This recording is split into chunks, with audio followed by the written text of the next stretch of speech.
Ketika saya mendistribusikan buku langsung ke sebuah sekolah di Sebatik di perbatasan Indonesia dan Malaysia di Kalimantan Utara.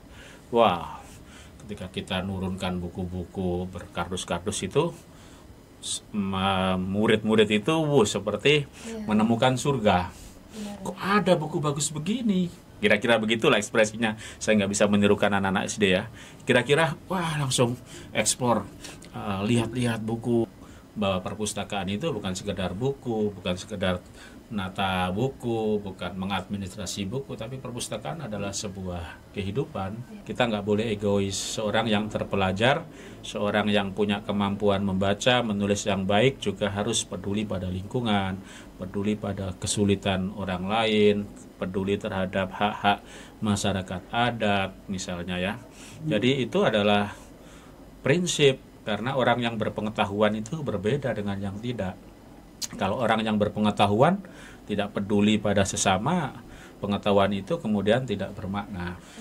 Pegiat literasi itu nggak harus dalam satu payung organisasi, tetapi kita seperti mikroba, ada di mana-mana. Tapi kita, kalau mikroba kan mengurai ya, ya mungkin kita mengurai kebuntuan pikiran kan. Kalau kurang pengetahuan kan pikiran buntu. Jadi tugas mikroba literasi adalah mengurai kebuntuan, membangun inspirasi, imajinasi, sehingga masing-masing mikroba itu tumbuh sehat dan bermanfaat. Mikroba itu kan kecil tapi banyak, dan mereka bermanfaat.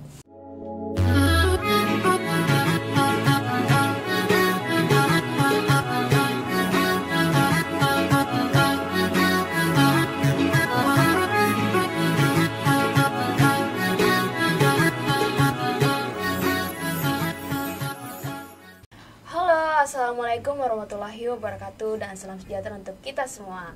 Kembali lagi bersama saya Karsa Saru selaku host podcast Unamin, selaku host podcast Obrolin, ngobrol bareng Unamin. Kali ini kita ketemu lagi di segmen yang sangat spesial, di mana segmen ini merupakan tempat kita mengundang orang yang sangat informatif dan pastinya inspiratif. Nah, kali ini kita udah kedatangan bintang tamu yang sangat istimewa, di mana sosok ini merupakan pegiat literasi yang kiprahnya sudah melampaui batas ruang kelas dan kampus. Nah, beliau juga merupakan pegiat literasi Rumah Baca Komunitas, kemudian Ketua Serikat Taman Pustaka Muhammadiyah se-Indonesia, dan sekaligus dosen Visipol Universitas Muhammadiyah Yogyakarta. Ini dia Bapak David Effendi. Halo Bapak, apa kabarnya? Alhamdulillah baik, sehat. Oke Pak.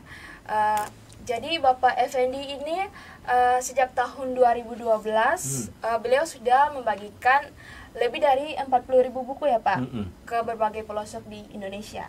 Nah, Bapak juga aktif menggerakkan literasi di lingkungan atau ekoliterasi serta menempuh studi S2 di Amerika.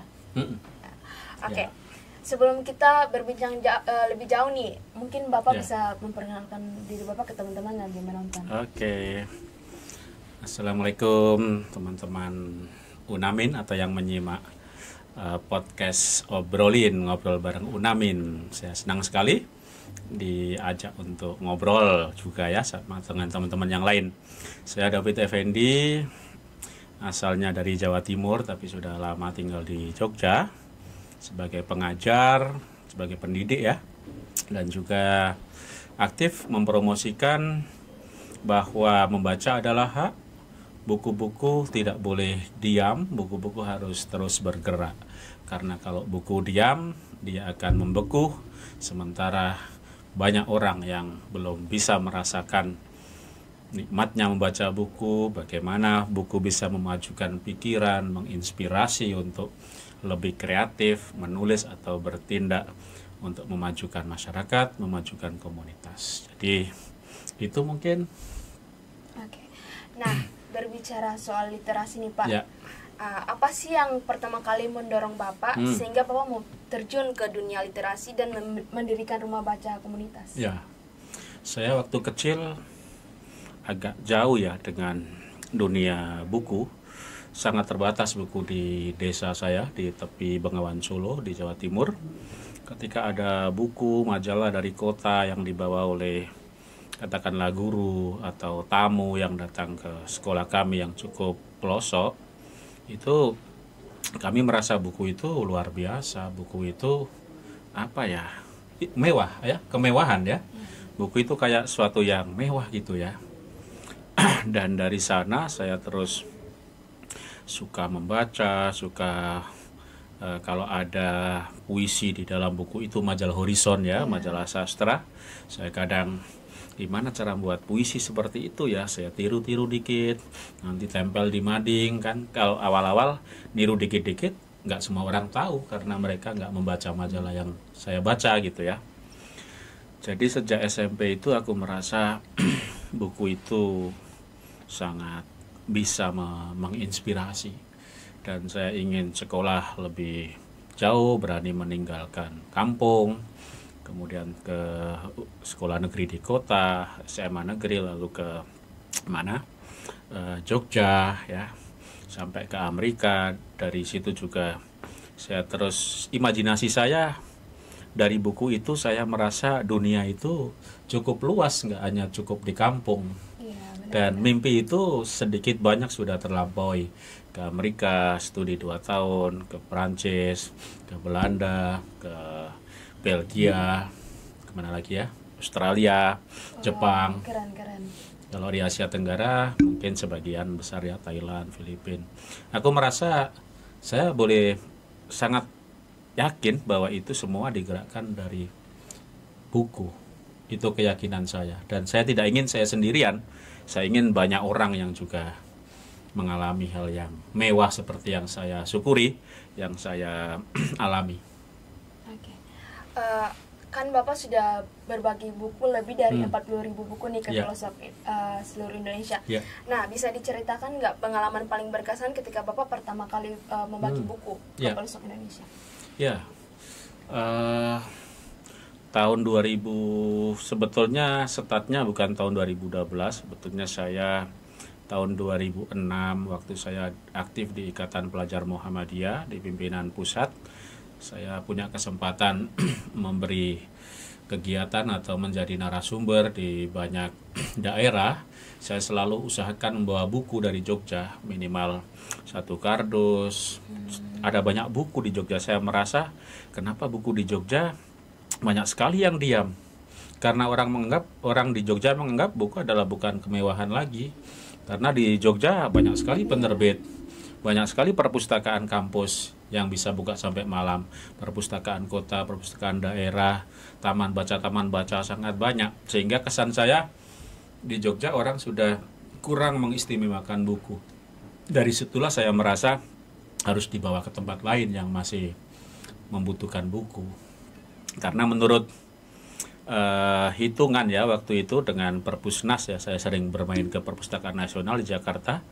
Kata Ketua Perpusnas waktu itu Pak Sarif Bando, satu buku di Indonesia itu tahun itu diantri kurang lebih 80.000 orang. Jadi saya punya satu buku ini lista ya. Untuk sampai ke, kalau saya menyelesaikan satu buku ini 1 tahun berarti butuh 80.000 tahun untuk ketemu orang ke 80.000. Wow, lama sekali nyampainya. Berarti kan kita harus cepat-cepat menyelesaikan baca buku itu biar segera bergerak. Apalagi buku yang memang tidak dimaksudkan untuk bergerak, yang ditaruh di rak, dikunci. Ada perpustakaan masjid, malah bukunya dikunci. Ada perpustakaan pemerintah, tapi boleh hanya pinjam 2 buku, padahal ada banyak buku. Kenapa? Kalau saya jadi kepala perpustakaan atau pejabat negara, saya bebaskan aja mau bawa buku berapa. Kan itu memang milik publik kalau punya negara kan. Jadi harusnya negara berpihak pada kebutuhan membaca.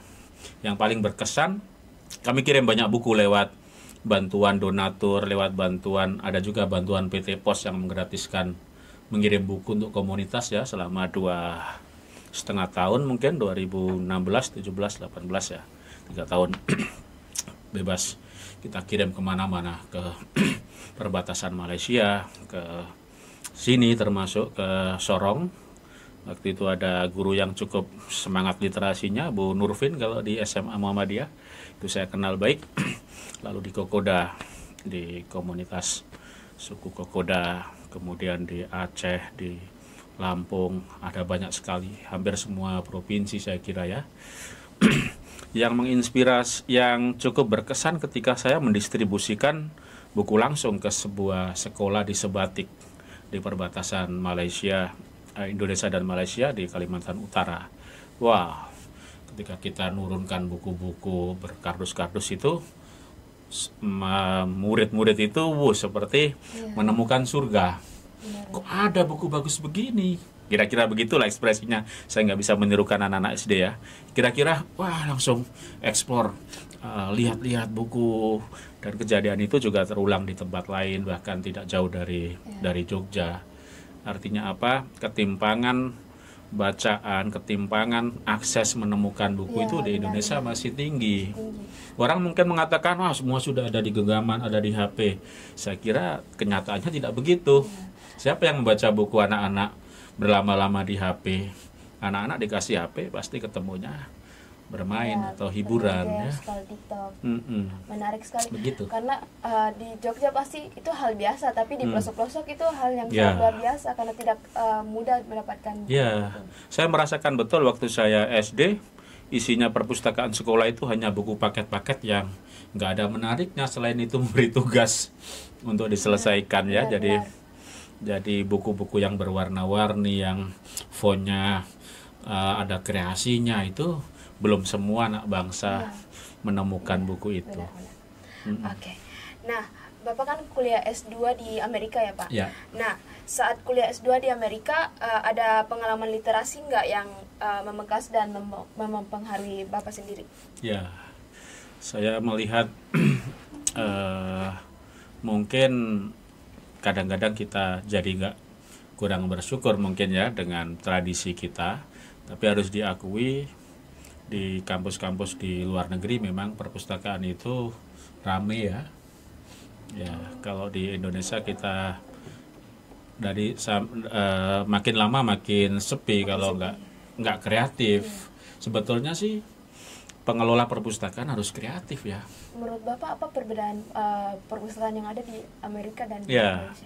Kalau di Amerika yang saya 2 tahun di sana, memang perpustakaan itu sudah bisa menjadikan kita terlayani semuanya. Pengen ngopi ada di situ, pengen rebahan ada, cari sofa yang bisa tidur-tiduran ada, teman pasti ada. Jadi kayak bisa hidup gitu, bisa hidup di situ sampai tengah malam misalnya. Kalau di sini kan kalau sudah sore suasananya udah mencekam kampus perpustakaan.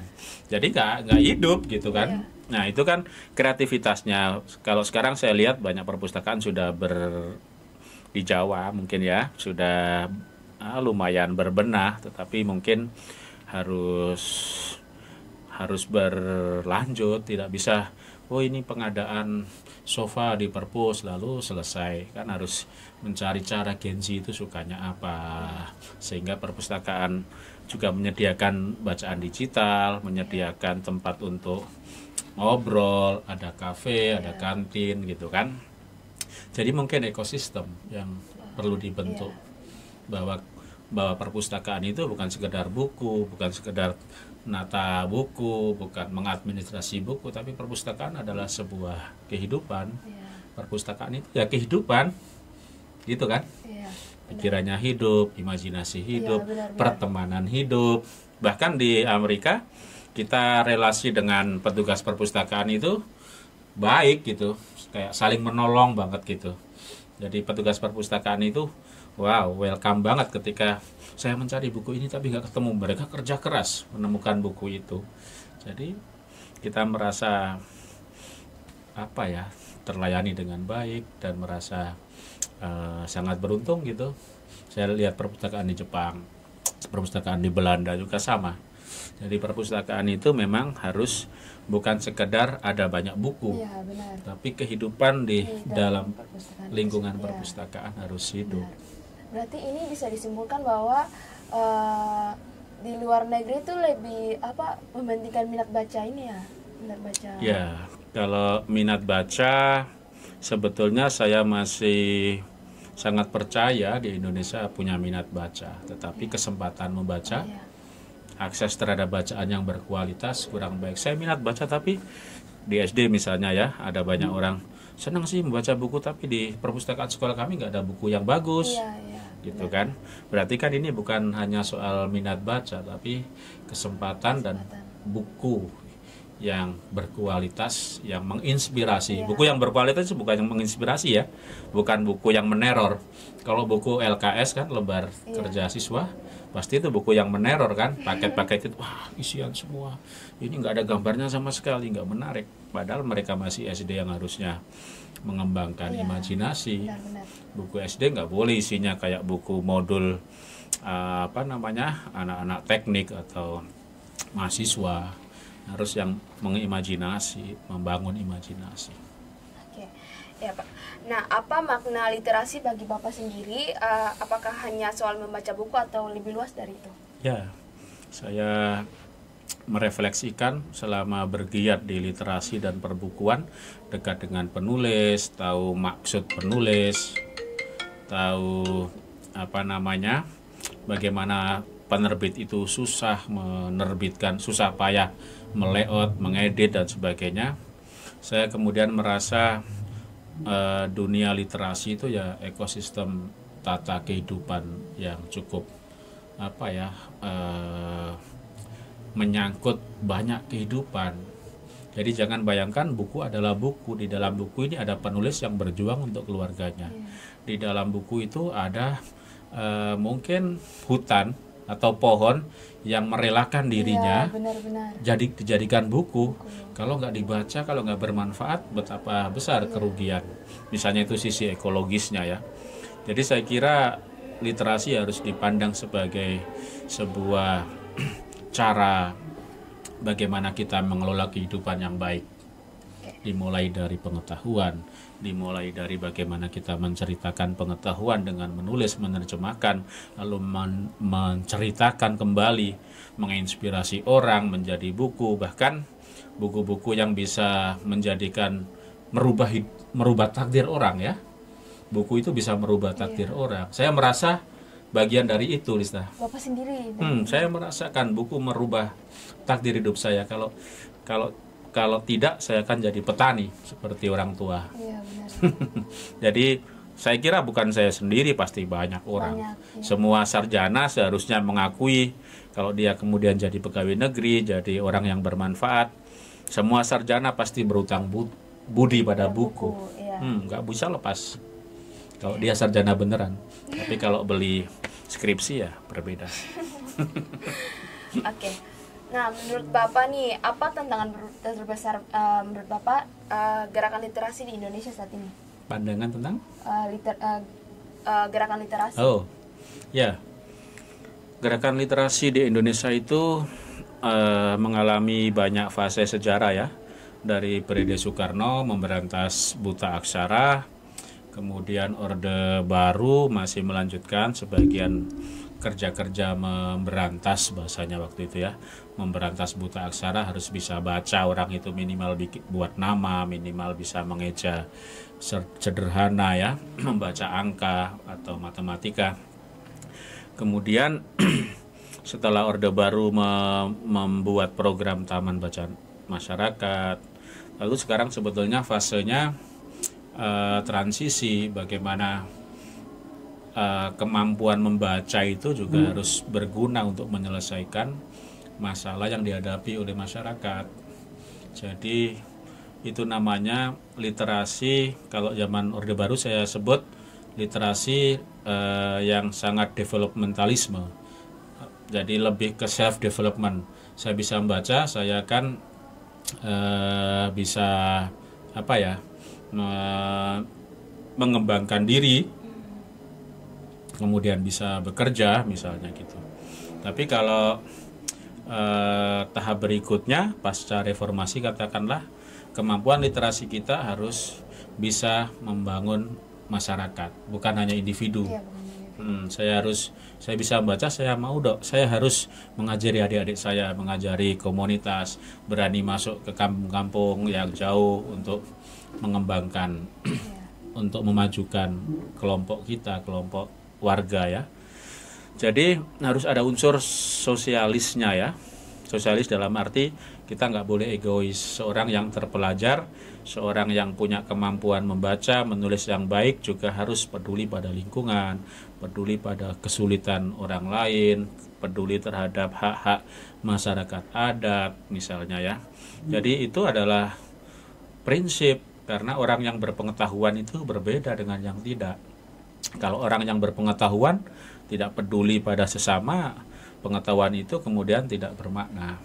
Kalau kita bisa melakukan, kita ahli arsitek, bantulah orang yang mungkin membutuhkan ilmu kita itu untuk mendirikan perkampungan, merencanakan tata ruang ya, dan mungkin juga budidaya dalam konteks pangan dan sebagainya.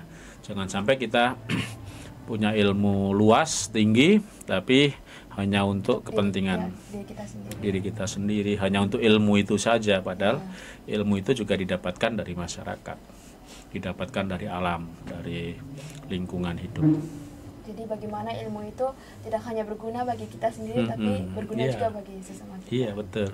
Itulah literasi yang transformatif, literasi yang berguna untuk melakukan perubahan yang lebih baik, perubahan yang tidak menyakiti kearifan, tidak merusak adat, tidak merusak lingkungan.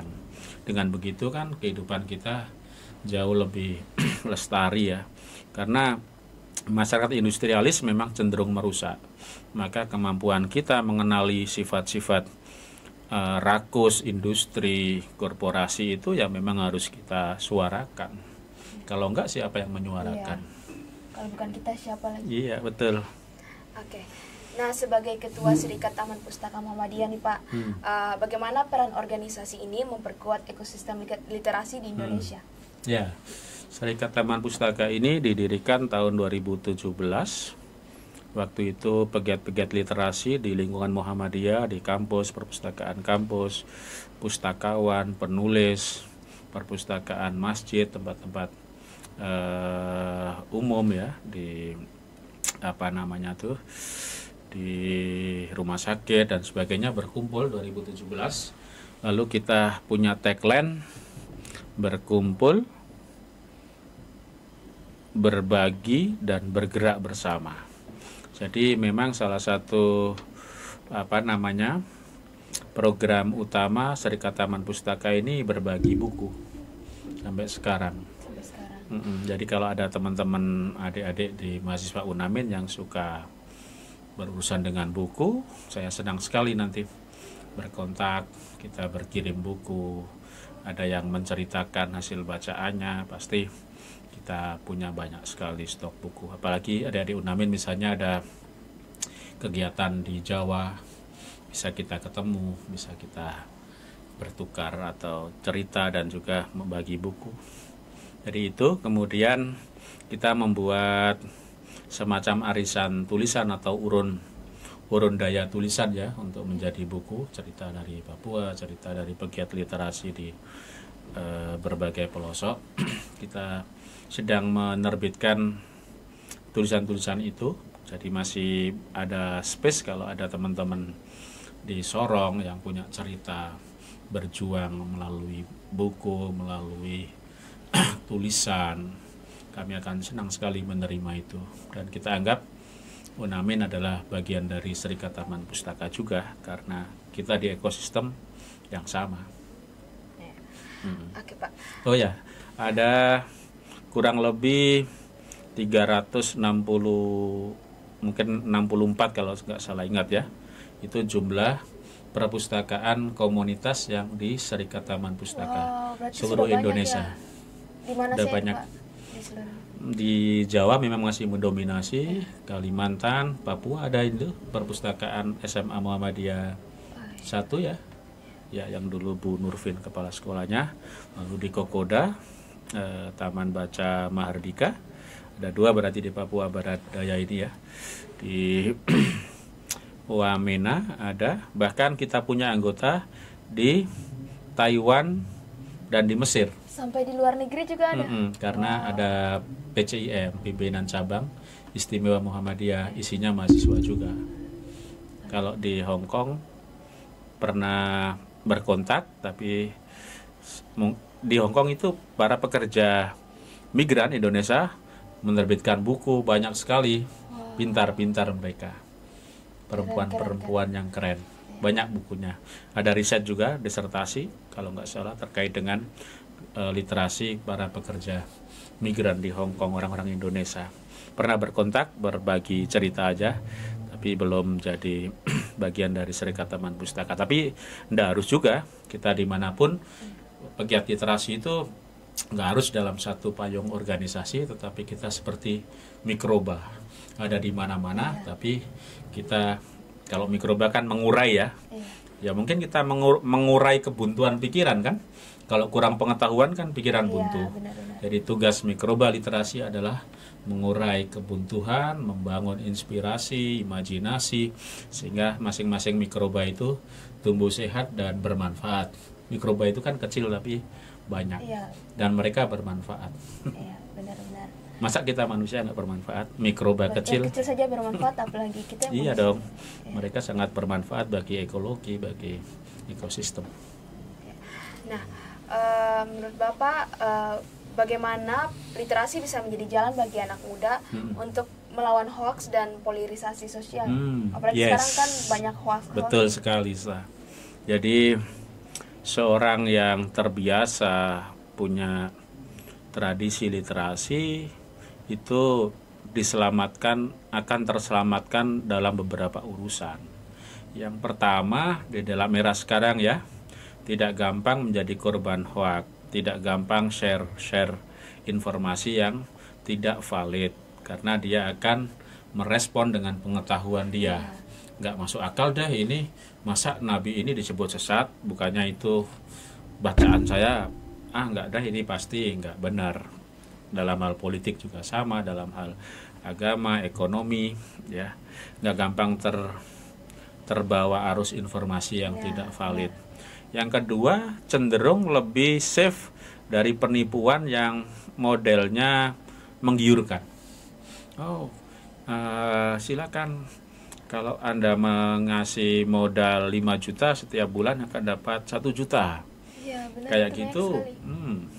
Seorang pegiat literasi harusnya terselamatkan dari hal-hal yang sifatnya menggiurkan, karena respon otak kita dengan pengetahuan kita, masa sih orang nggak berkeringat dapat uang? Bukannya kita menulis buku yang sangat tebal saja mendapatkan uang segitu nggak gampang. Kenapa kok orang gampang percaya? Pasti ya.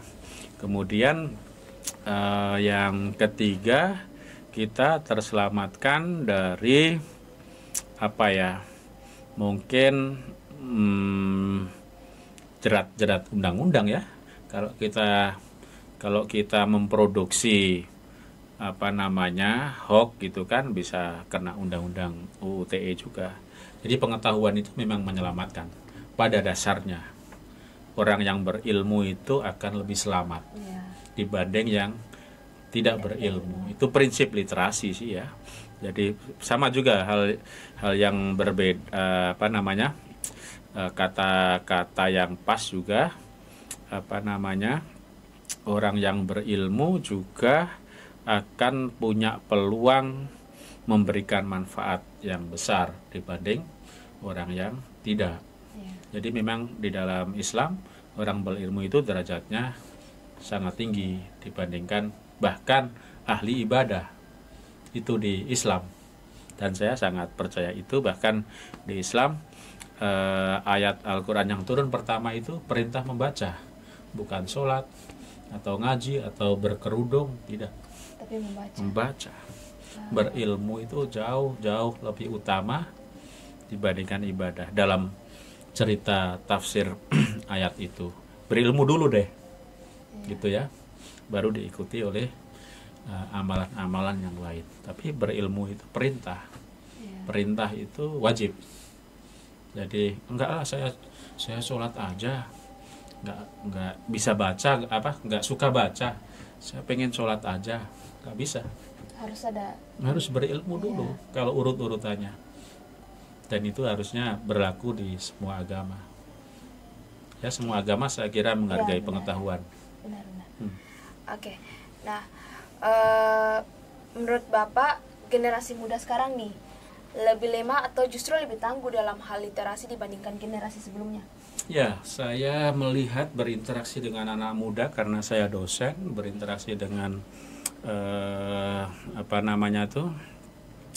generasi sebelum Z itu, Milenial. generasi milenial, generasi Z.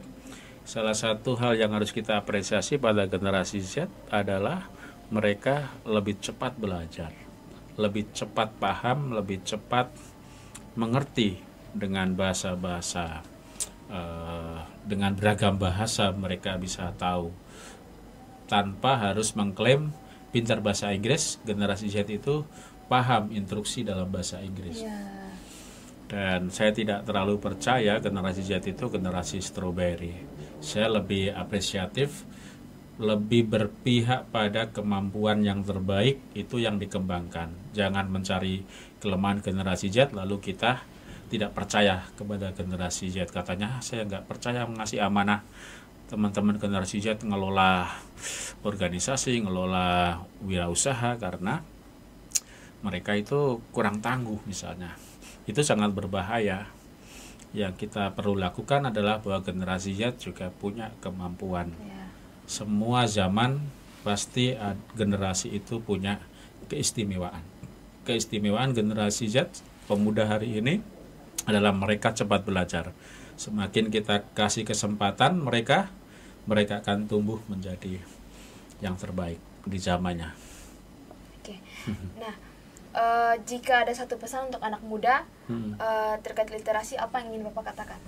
Ya, anak-anak muda yang tangguh dalam dan cepat di dalam belajar perlu diberikan akses sebesar-besarnya untuk belajar dan menjadi pribadi-pribadi yang unggul, mengejar cita-citanya sampai jauh. Tidak gampang puas dengan apa yang digapai hari ini, tetapi harus siap memimpin semesta di masa depan yang lebih baik bagi bumi dan manusia. Oke, keren sekali Bapak. Nah, berbicara soal literasi lingkungan atau ekoliterasi nih Pak, apa hubungan antara literasi buku dengan literasi lingkungan yang Bapak giatkan? Ya, prinsip yang saya pahami bahwa hidup manusia itu tidak terpisahkan dari lingkungan hidup.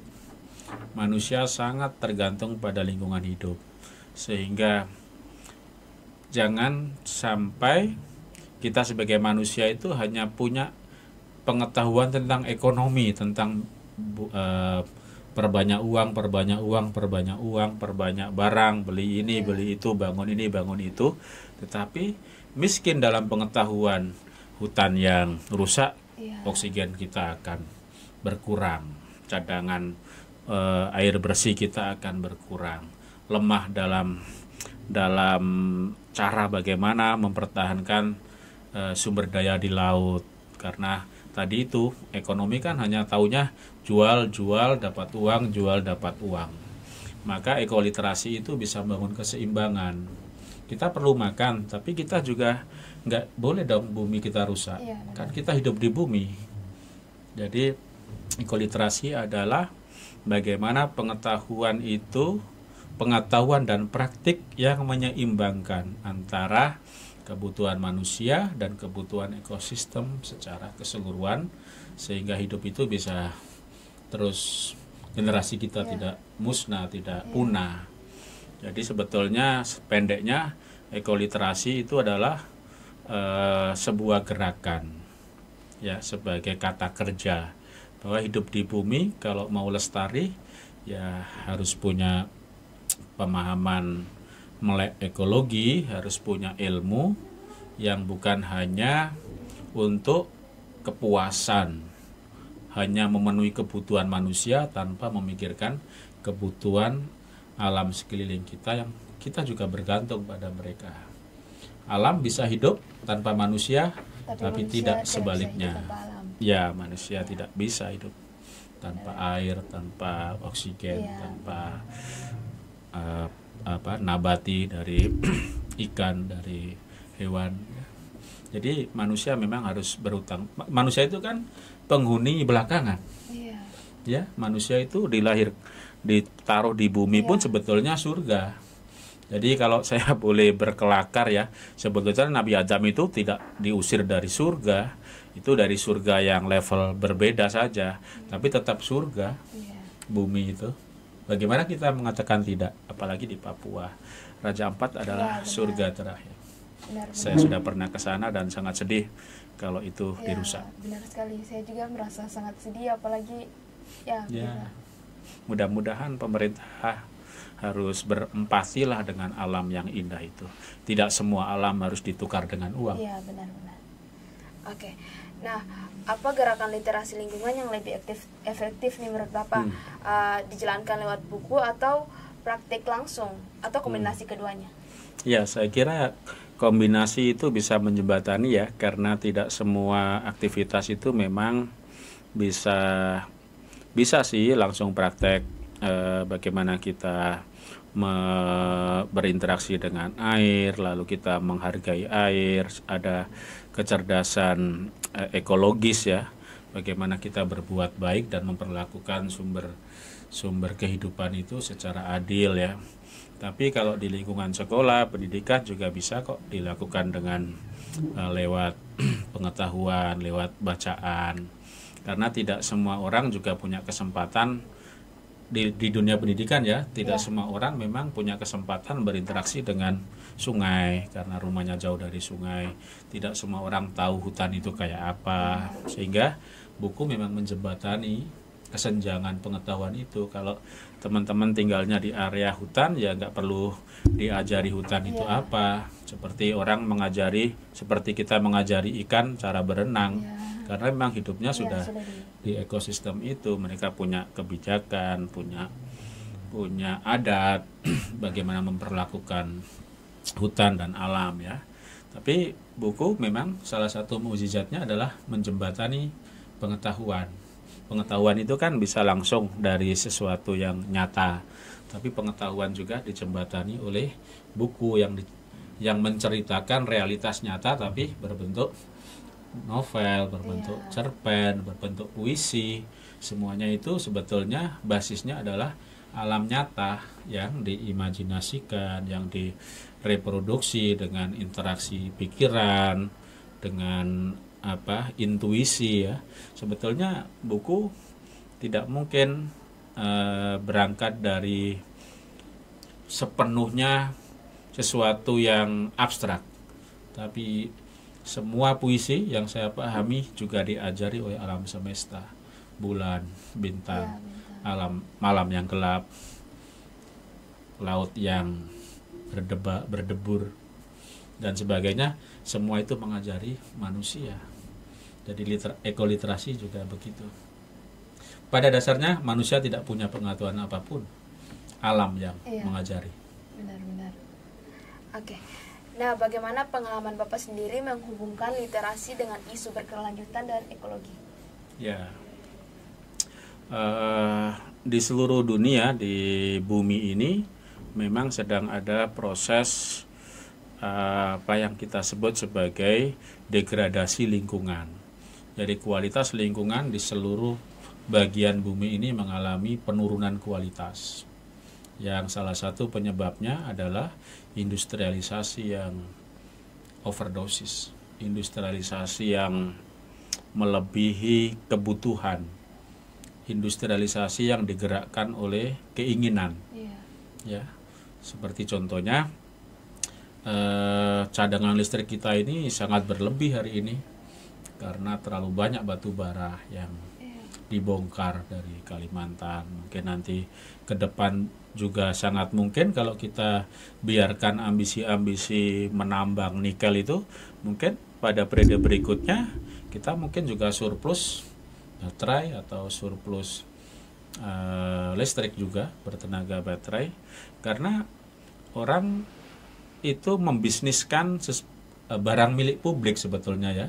Sebetulnya alam semesta ini kan nggak boleh dimonopoli oleh satu orang atau keluarga atau perusahaan.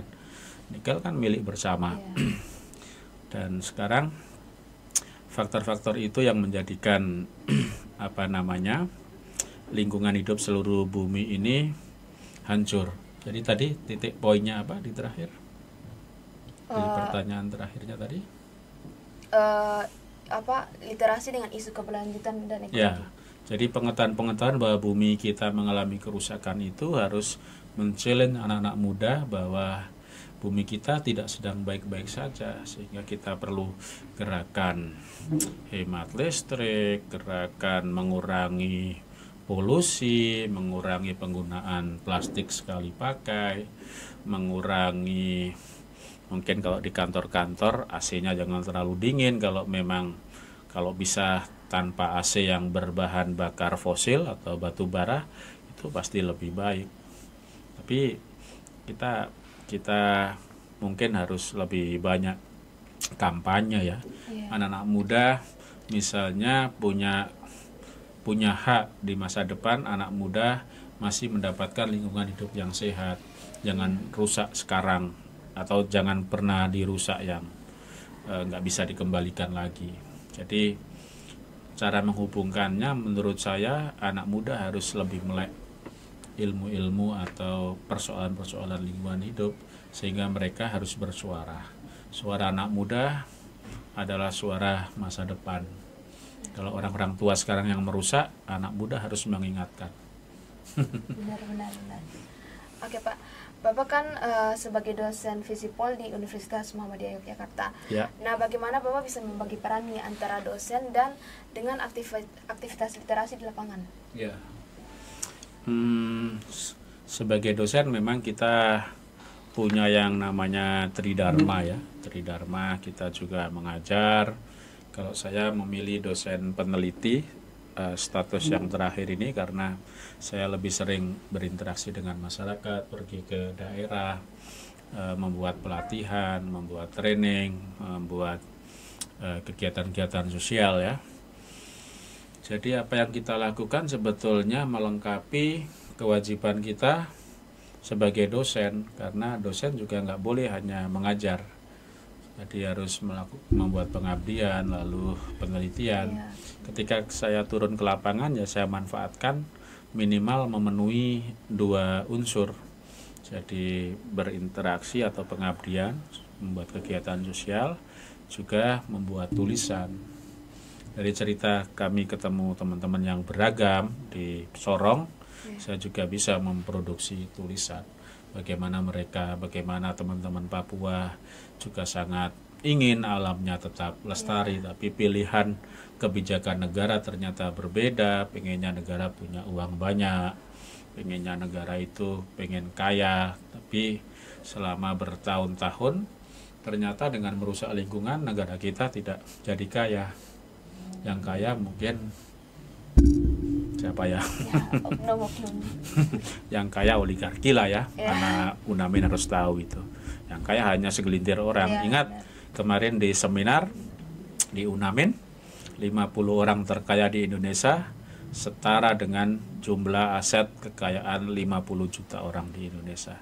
50 orang sama dengan 50 juta orang. Artinya selama ini kekayaan alam di Indonesia memang hanya memperkaya sangat-sangat sedikit orang. Sementara alam ini anugerah Tuhan yang harus disyukuri bersama, dirawat bersama. Jadi mudah-mudahan generasi muda Papua lebih bisa solid menjaga bahwa alam ini milik bersama dan dimanfaatkan untuk yang terbaik bagi semua, termasuk makhluk hidup selain manusia. Benar-benar. Nah, apa pandangan Bapak sendiri tentang riset akademik di Indonesia? Apakah sudah cukup berpihak pada penguatan literasi atau masyarakat atau belum? Ya, di dalam dunia riset kita bisa mengatakan riset-riset yang dihasilkan di Indonesia ini masih kurang berdampak bagi memperkuat tradisi literasi maupun pengetahuan masyarakat dan praktek-praktek kehidupan masyarakat. Banyak riset masyarakat juga nggak tahu hasilnya apa, padahal itu dari APBN triliunan rupiah, tapi masyarakat yang diriset pun kurang atau bahkan tidak mendapatkan manfaat dari penelitian. Jadi ini koreksi bagi para peneliti, akademisi atau lembaga-lembaga riset yang dibiayai negara. Harusnya kita ke depan meriset yang dapat memperkuat masyarakat, meriset yang bisa berdampak bagi keberlanjutan hidup masyarakat. Sementara di aspek publikasi buku, pemerintah masih kurang berpihak pada masyarakat terkait akses bacaan buku. Hal itu bisa ditunjukkan harga buku masih cenderung tinggi dan negara tidak mau tahu bagaimana cara menurunkan harga buku. Nggak mau tahu ya, bukan berarti nggak bisa. Kalau di Korea Selatan, di India ada subsidi harga kertas. Bahkan di India membeli hak cetak, hak memperbanyak buku, misalnya di kedokteran, teknik, itu bukunya mahal-mahal sekali. Pemerintah India membeli hak untuk mencetak di negerinya sendiri, sehingga jatuhnya jauh lebih murah.